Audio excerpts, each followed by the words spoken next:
Hello everyone, welcome to my channel. I hope everyone is having a wonderful day. Before starting the video, please go ahead and hit the subscribe button and give this video a like up. Today on The Young and the Restless, Cole extends an invitation to Kyle, while Nick, and Victoria discuss Victor's shuffling at Newman, and Summer feels left out. All products and services featured are independently chosen by editors. However, Soaps.com may receive a commission on orders placed through its retail links, and the retailer may receive certain auditable data for accounting purposes. At the club, Victoria asks Cole if he's really asking her out on a date. He says she can say no. Victoria would love to have dinner with him. The idea is charming. Cole chuckles. All right, so what time? She says 7. So he'll pick her up then. She's looking forward to it. She walks out and Cole flashes to Victor, warning him to stay away from his daughter, and then asking him to get close to Kyle. At the Abbott house, Kyle arrives to find Harrison and Claire working on a puzzle. He hangs back and watches until Harrison gets the piece in. The kid says, "Claire's so cool. I'm glad she gets to come here now." Kyle smiles. So am I. Claire and Harrison update Kyle on their trip to the park. She says they're going to be scholar adventurers this summer. Kyle tells her whatever she's doing, to keep doing it. Harrison needs ice cream, and Kyle says yes. At Adam's place, he laments bringing his family problems into Sally's life. She wants to be his sounding board. Adam loves her for that, and loves everything about her. They kiss. A knock comes at the door. He tells her not to answer it. It might be trouble. It could be one or several members of his family coming to ask him to do his father's bidding. It could even be his father himself. Sally's expecting someone, and asks him to answer the door. He opens it to Summer, who asks if she's early. Adam realizes he's in the way.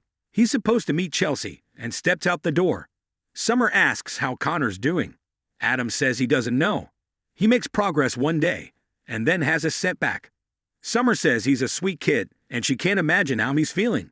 We're all rooting for you, and Chelsea and Connor. He appreciates that. Once alone, Sally tells Summer, "That was really nice, what you said to Adam." Summer feels for her uncle, even though they've never been close. When your kid is hurting, she has nothing but compassion for him and Chelsea. Sally says when it comes to his son, he feels things as deeply as anyone. It meant a lot to him, and to me. They sit to work, and Summer tells Sally she's really impressed with her designs. It's good work. Summer goes over them with Sally and repeats that it's really good work. Sally says it felt good and right. She's relieved to know she feels the same way. Summer says she kept the integrity of Chelsea's designs and added her own spin to it. That takes talent. Sally thanks her, but admits she ran them by someone first. Summer asks, "Adam?" Sally laughs and says no, it was Chloe. She actually had ideas for the rest of the collection. Summer feels this is a warm-up to something more. Sally knows she and Chloe didn't get along well. Summer says that's an understatement. Sally insists she's uber talented and asks her to consider letting her bring her on as her number 2. They just click, and they don't have a lot of time to finish the collection. Summer says she's right, but she doesn't want conflict right now. Sally vows there won't be any. Chloe will be reporting directly to her. She'll make sure she knows who the boss is. Please, Summer, just give her another chance. Summer agrees to consider it. She thinks that against all odds, they might actually make this work. Once alone, Sally gushes. "It's happening. Oh, thank God, I'm back." Kite surfer rescued from remote California beach after making hell peace sign with rocks. In the ranch living room, Nikki demands to know if Victor's punishing her by dismissing her from Newman Media. She thinks he's still angry she chose Jack as her sponsor and wanted him to continue even after what happened. Victor holds him responsible for the recklessness, but he wants to help her recover. Nikki snaps. "It's not helping, and I'm shocked you'd think it would." She flounces out. Nick tells his dad, "Well, that went great." Nikki arrives at the tack house, where Victoria is glad to see her. She says Claire is having the time of her life working as a nanny for Harrison.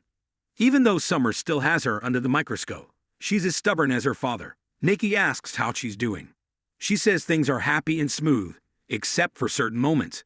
"Dad, you know, he's doing his usual full court press to get me to come back to Newman Enterprises." Nikki knows she told him she wasn't ready. Victoria admits she's tempted. Part of her misses the energy of work, but finding a balance between personal and professional has eluded her. The kids are coming home, and it's a crazy time to go back.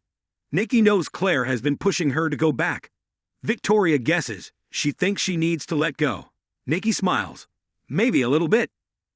Nikki tells her daughter she was going to ask her to step in for her at Newman Media temporarily. I really need somebody I can trust. Victoria asks if she's sure this is what she wants. Nikki sniffs that it's better than installing Adam. Victoria agrees. Once he got in, it would be impossible to get him out. Victoria can't understand why her father keeps feeling the need to shuffle the deck. Nikki thinks he's concerned for her. She notes he's a chess master. Victoria says, and we are the pawns.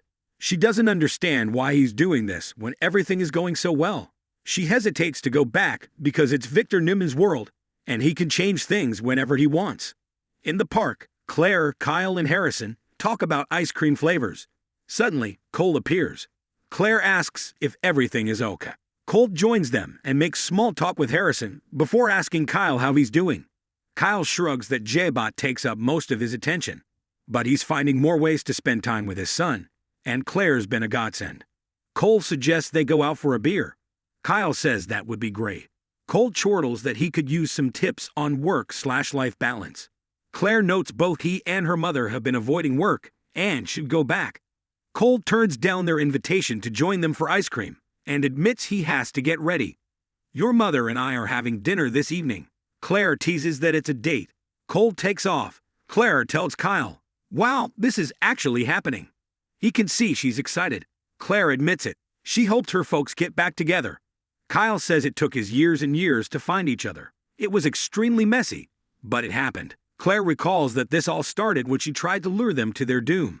Kyle guesses they think the most amazing part of it was finding her. They laugh about Cole asking him for a beer. Claire thinks he's making sure her boss is treating her well. Kyle asks how he's doing. Claire has no complaints. Kyle intends to keep it that way. At the ranch, Victor tells Nick that his mother will eventually embrace his plan. She needs time to rest and recover. Nick says Mom believes the work will energize her. Victor doesn't want her under pressure. Nick agrees that she should take time off, but making her feel he doesn't have confidence in her could set her back. Victor will convince her, and he wants Nick to talk to Victoria and convince her to come back to Newman where she belongs. Nick suggests he put her in at Newman Media as Nikki asked. Then, everyone's happy. It's not what Victor wants. Adam knows the division and the transition would be seamless. Nick can't understand this. They're finally working together as brothers, and now he wants to switch it up. Victor needs him to talk to Victoria. You've got to trust me on this. Nick says he'll talk to her. Victor intones, I know what I'm doing. At the tack house, Nikki complains to Victoria that Victor is punishing her. He's furious. She turned to Jack for help. All of this shuffling is a direct result of her behavior. Victoria isn't convinced. He adores her and wants her to get her life back. Nikki needs stability and routine, but all she's getting from her father is this inevitable family drama. Nick arrives, and Victoria asks him to come clean with them and tell them what he thinks their father is up to. Nick claims he has no idea. All he said is he knows what he's doing. So round and round we will continue to go. He truly believes he's doing this for Nikki's benefit and really wants him to push for Victoria to return to Newman, so Adam can go to Newman Media. He doesn't think it makes sense to change things when he and Adam are finally functioning as a team. Nikki is sure if Adam gets into NM, he'll never give it up. In what way is this for my benefit? Nikki pressures Victoria to agree to run Newman Media so they can get Victor to drop this idea of putting Adam in charge. More. Life in Pics. Greg Rickard's son Monty. At the Avid house, Harrison happily greets Summer, who wants to take him for ice cream. The kid says they just did that, but he'll go again. Kyle thinks one is enough and sends him up to wash his hands. Harrison stops to hug Claire and thank her for the best day ever. Once Harrison is gone, Claire thanks them and says she'll see them tomorrow. Once Claire's gone, Kyle says he can see Summer is still struggling with this. Summer denies she has a problem with Claire. Chance has assured her Jordan can't escape. How could I object to someone who makes Harrison so happy? She can't help but feel a twinge at seeing her little boy grow so close to the nanny so quickly. It hurts a little, that's all. Kyle's on the sidelines too, but reminds her they'll always be mommy and daddy. At Society, Adam tells Victor that Chelsea's meeting him to discuss Connor. Victor pulls up a chair to ask why he's questioning his plans. He built Newman Media and knows it better than anyone, including Nikki. Adam questions why he doesn't put Victoria there. Victor is putting everyone where he thinks is best. Adam doesn't believe him. Why don't you just cut to the chase and tell me what this is really about? Because it's the only way I'm even going to consider your proposition. Victor intones, what I'm about to tell you needs to remain between us. He can't tell anyone, especially anyone in the family. You're an ally, not a pawn. You're a strong ally. He needs Newman Media to destroy an enemy, and he needs someone in charge of it who is as ruthless as he is. Next on The Young and the Restless, Victor reveals a new business strategy to the family. Nikki confides in Lauren, and Adam experiences deja vu with Victoria.